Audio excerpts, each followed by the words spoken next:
Olá pessoal, tudo bem?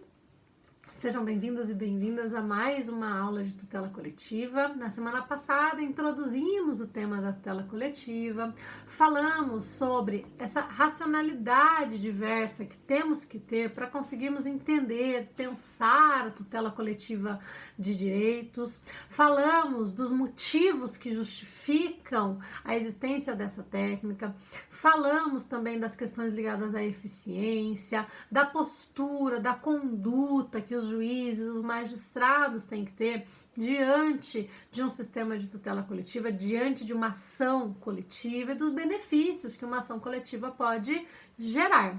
Hoje nós falaremos mais especificamente, e na semana passada demos uma olhadinha rápida nisso também, né? Mas hoje nos aprofundaremos mais nos tipos de direitos, nas espécies de direitos que podem ser objeto de tutela coletiva. Afinal, para que serve, né? A que serve a tutela coletiva que vem regulamentada por esse microsistema todo de que também falamos na semana passada, né? E de cara, nós já temos aí uma primeira, e a que é utilizada mesmo, né? Classificação desses direitos, com um olhar sobre o Código de Defesa do Consumidor. É lá no artigo 81 do Código de Defesa do Consumidor que nós encontraremos a definição desses direitos que podem ser objeto da tutela coletiva. Claro que existem problemas ali e nós vamos discutir também estes problemas, mas nós já sabemos que a disciplina da tutela coletiva vai aparecer em várias leis. Nós temos aí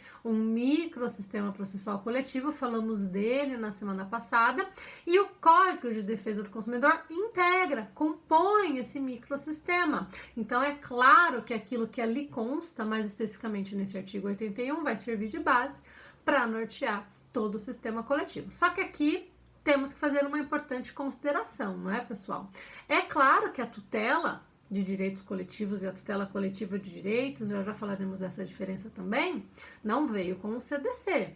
Nós já sabemos que nós já tínhamos, mesmo antes do CDC, a Lei da Ação Popular, a Lei da Ação Civil Pública, e essa legislação já trazia uma possibilidade e previsões para a tutela coletiva, mais especificamente a Lei da Ação Civil Pública, que já previa a possibilidade de tutela de direitos difusos e coletivos em sentido estrito, ou seja, de direitos coletivos propriamente ditos, pessoal. Quando nós falamos em coletivos em sentido amplo, direitos coletivos propriamente ditos, nós estamos falando de direitos difusos e coletivos em sentido estrito. Daqui a pouquinho conversaremos sobre o que é cada um, tá? Por hora vocês precisam entender isso.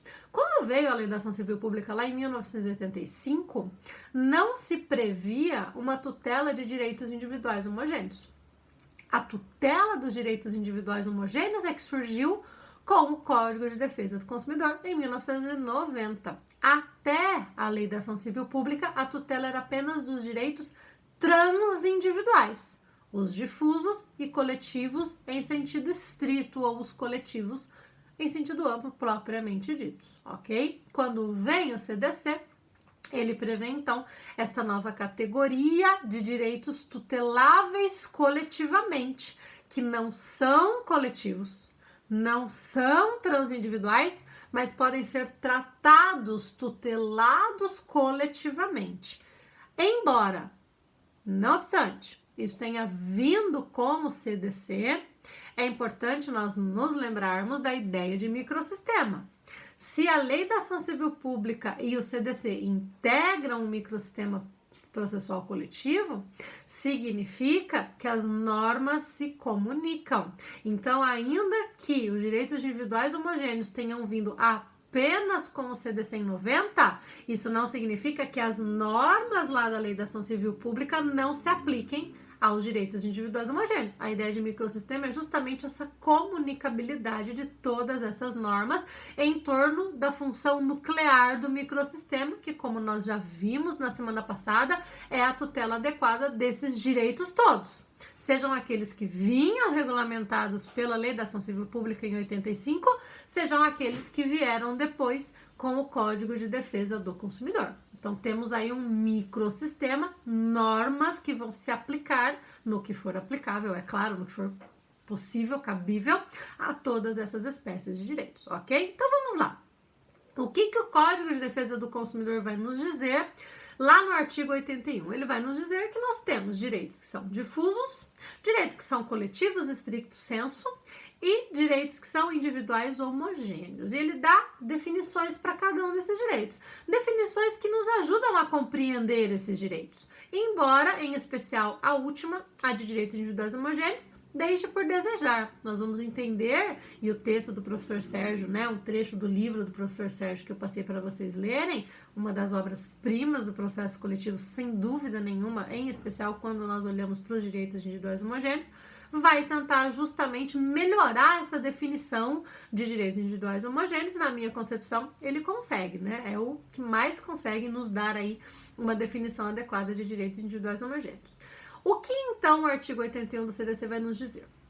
Ele vai nos dizer que os direitos difusos são aqueles que são transindividuais e indivisíveis, e eles tocam, pessoal, eles são afetos a várias pessoas de forma indistinta, sem que eu consiga definir quem são essas pessoas. Você não consegue enxergar no direito difuso uma linha que delimite quem são essas pessoas. Nós temos ali vários sujeitos titulares desse direito, nós temos ali uma característica de indivisibilidade, porque a tutela desse direito vai beneficiar todo mundo que se encontrar sob essa tutela, todo mundo que tiver a titularidade daquele direito. Um ótimo exemplo, o mais comum nesse caso, o meio ambiente. Quando nós falamos da tutela do meio ambiente, é um direito que toca pessoas de forma indefinida. Todos temos direito a um meio ambiente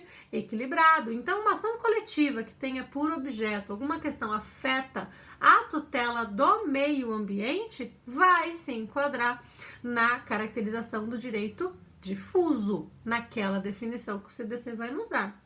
O que são os coletivos stricto sensu? Eles também são transindividuais e eles também são indivisíveis. Porém, ao contrário dos difusos, é possível enxergar um elo, é possível enxergar uma relação jurídica base que identifique os integrantes daquela coletividade. Então, embora sejam de fato transindividuais e indivisíveis, porque a tutela desses direitos acaba tocando a toda essa coletividade e não a pessoas de forma indistinta, a várias pessoas que estão ali naquela coletividade, você sabe que coletividade é essa.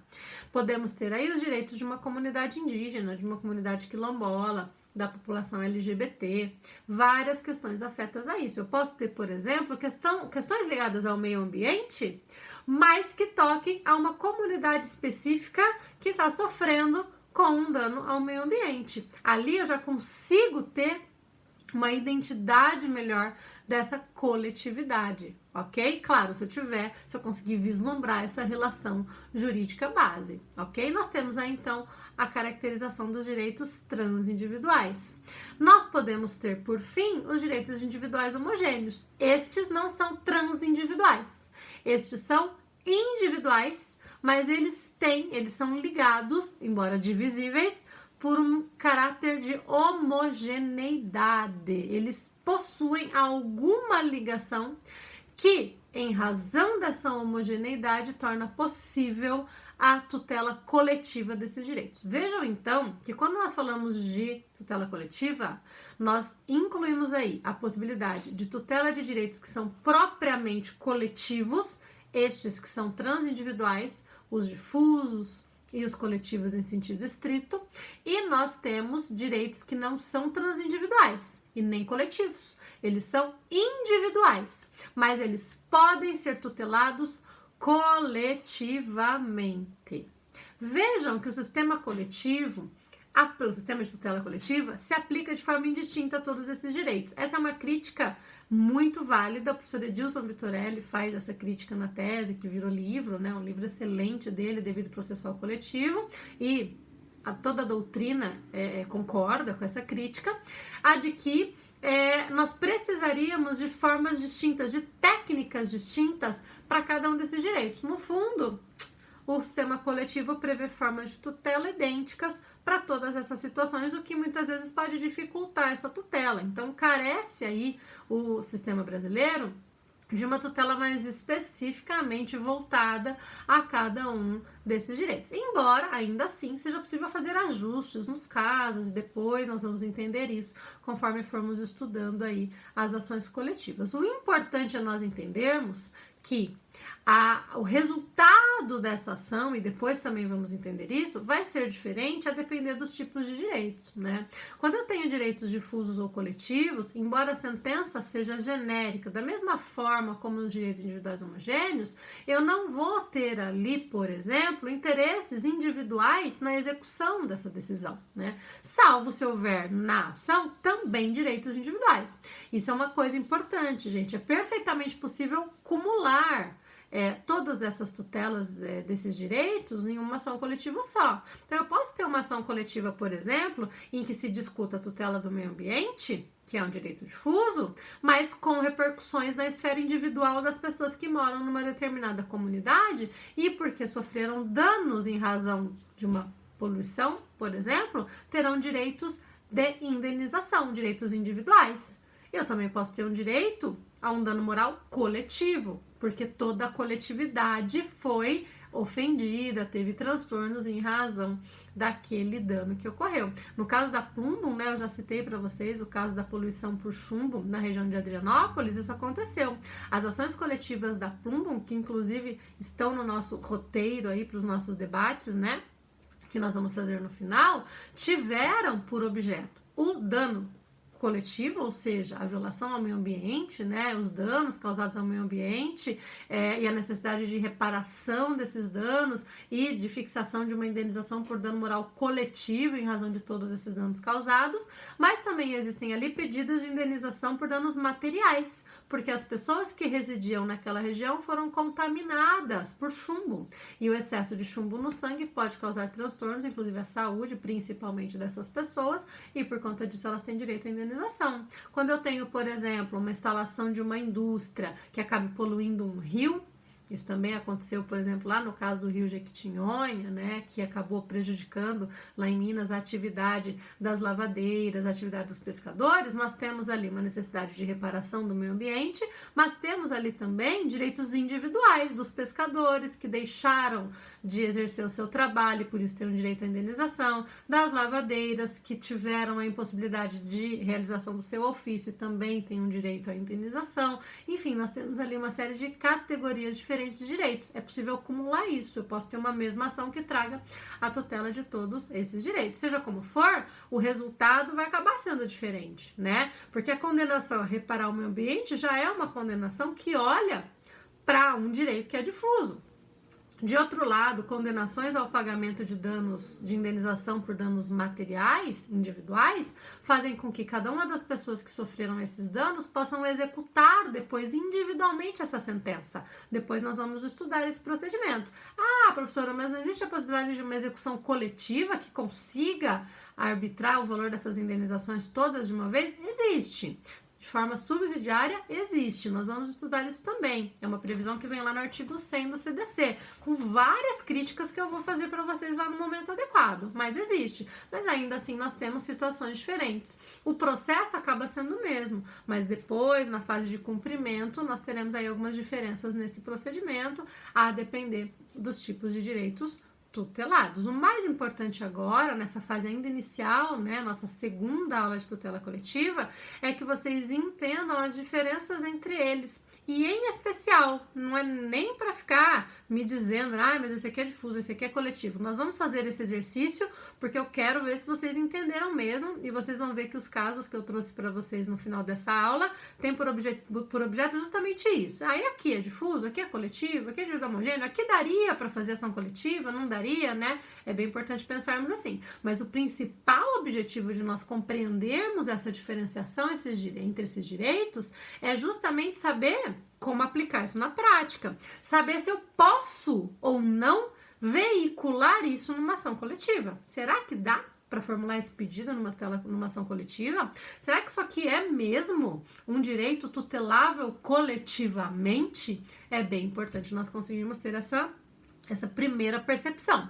Depois, num segundo momento, conforme formos avançando aqui nas temáticas, vamos também olhar para outras questões que giram em torno disso. Então, tá, ok. Considerando que este direito pode ser tutelável coletivamente, qual é o legitimado dentre aqueles que a lei prevê mais adequado para isso? Como que vai ser a sentença desse caso? O que essa sentença vai dizer? Que condenação ela vai trazer? Como que ela vai prever a possibilidade de reparação, a possibilidade de indenização? E a coisa julgada, ela se forma desse jeito, da mesma forma como acontece lá no Código de Processo Civil? Tem alguma peculiaridade? E o procedimento de liquidação e execução? Dá para ter meios consensuais de solucionar esses conflitos? Que técnicas nós podemos usar para garantir a efetividade dessa decisão? Vejam como nós vamos avançando depois em tudo isso. Por hora, eu só gostaria que vocês compreendessem a diferença entre esses direitos, justamente para nós podermos verificar, em especial, a adequação da tutela coletiva de direitos. É isso que eu quero discutir com vocês nessa aula, a partir dessas premissas todas que estamos fixando aqui neste vídeo. A ideia de se verificar se a tutela coletiva é a adequada, ou melhor, se ela é a mais adequada para aquilo. Porque nós falamos disso na primeira aula, né, pessoal? Eu contei para vocês que existe uma grande resistência com a tutela coletiva. Existe uma grande dificuldade dos magistrados com as ações coletivas. Não só pela falta de formação nessa temática, e eles mesmos reconhecem isso, né? Falamos sobre o relatório de pesquisa da SBDP também, como principalmente porque de fato dá mais trabalho. Uma ação coletiva dá muito trabalho. Então ela só vai poder ser utilizada quando de fato ela for adequada. É no caso concreto, é olhando para os direitos que eu pretendo tutelar coletivamente, que nós saberemos se a tutela coletiva é a via mais adequada ou não. E o que eu quero fazer com vocês hoje aqui no final da nossa aula em especial, com os casos que eu preparei, é isso, é essa análise. Afinal, é adequado usar a tutela coletiva para isso aqui? Isso aqui vai trazer mais ganho para o judiciário ou não? E quando eu falo em ganho para o judiciário, nós temos que olhar todos aqueles fatores de que falamos na última aula. A tutela coletiva, a jurisdição coletiva, né? Pensar nessa forma de tutela tem que trazer ganhos em termos de eficiência, efetividade, isonomia, democratização, porque eu preciso garantir a adequada participação no processo, e universalização. Esses são os fatores que norteiam a escolha do meio coletivo. E como nós estudaremos na aula de legitimidade, quando falaremos dos entes que podem propor ação coletiva e da ideia de representatividade adequada, eu vou contar para vocês que a escolha sobre o meio coletivo, a escolha sobre por propor ou não uma ação coletiva, tem que passar pela coletividade. Essa decisão é da coletividade. Não pode o representante do MP se trancar num gabinete e decidir que vai propor uma ação coletiva para tutelar o direito das lavadeiras lá do Rio Jequitinhonha. Ele falou com elas? Ele consultou as lavadeiras para saber se elas querem isso? Ele explicou para elas quais são os riscos, quais são os benefícios, as vantagens e as desvantagens da ação coletiva? Ele perguntou para elas, afinal de contas, o que vocês querem? O que vocês gostariam de conseguir contra essa empresa que poluiu o rio? Isso é fundamental. Então, é muito importante para o operador do direito, aquele que vai ser o advogado, aquele que vai ser o defensor público, o representante do Ministério Público que vai ingressar com a ação coletiva, compreender a adequação da via coletiva, e é muito importante que ele consiga traduzir para a coletividade tutelada a linguagem adequada para explicar para essa coletividade, afinal de contas, se a tutela coletiva é adequada ou não, porque a escolha tem que ser da coletividade. E em termos de acesso à justiça, a promoção do acesso à justiça passa justamente por munir o jurisdicionado de todas as ferramentas de que ele disponha para poder escolher o acesso ou a forma de acesso ao judiciário. Se eu não dou para o jurisdicionado as ferramentas necessárias para que ele possa escolher se esta técnica ou essa técnica é melhor, eu não estou promovendo um acesso à justiça adequado. E promoção de acesso à justiça coletivo, promover o acesso à justiça pela via coletiva, gera esse ônus para aquele que pretende, então, auxiliar, né, apoiar a coletividade na propositura daquela demanda. Depois nós falaremos melhor disso na aula de legitimidade. Por hora, eu preciso que vocês consigam identificar se, afinal de contas, a tutela coletiva é adequada ou não. Às vezes ela não vai ser, às vezes ela vai ser pior, às vezes todos aqueles cânones que nós estamos buscando e que falamos na última aula e eu acabei de resumir para vocês, não vão ser alcançados, ok? Eu já gravo outro vídeo para que esse aqui não fique tão grande, para nós falarmos um pouquinho melhor sobre os direitos individuais homogêneos e sobre uma nova classificação também que foi proposta para os direitos tuteláveis coletivamente. Daqui a pouquinho continuamos ainda nessa aula. Um beijo para vocês!